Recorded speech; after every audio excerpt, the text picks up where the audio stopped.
Pengusaha Feby Nur Amelia sempat menjadi terdakwa dalam kasus pencemaran nama baik.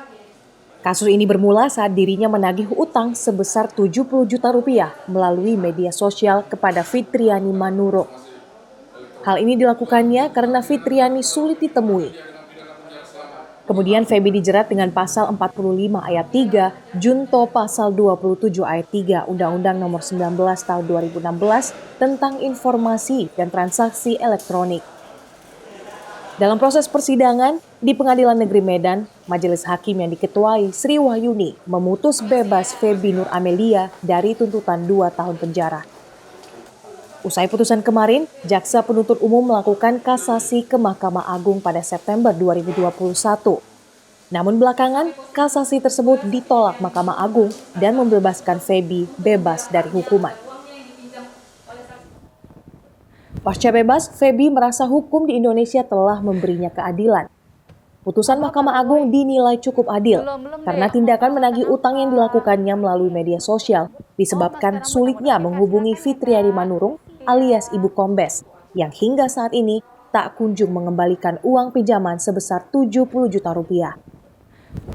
Kepada masyarakat, Feby mengimbau agar lebih bijaksana dan tidak emosional menggunakan media sosial agar terhindar dari jerat pidana Undang-Undang ITE.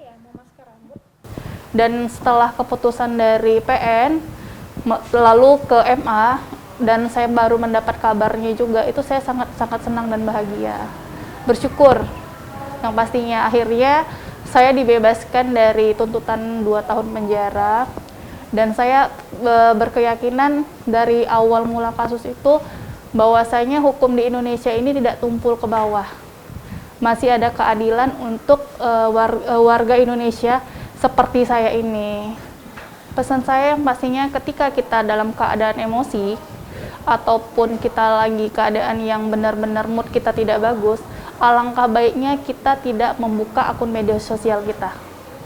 Karena ketika kita membuka akun media sosial kita tidak akan bisa menstabilkan emosi kita dan akhirnya kita akan memposting hal-hal yang dapat merugikan kita. Sebelumnya kasus ini berawal pada bulan Februari 2019, di mana Feby membuat postingan penagihan utang kepada Fitriani Manurung yang saat itu disebut sebagai Ibu Kombes.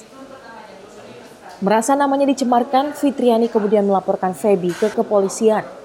Feby berharap agar uang sebesar 70 juta rupiah segera dilunasi.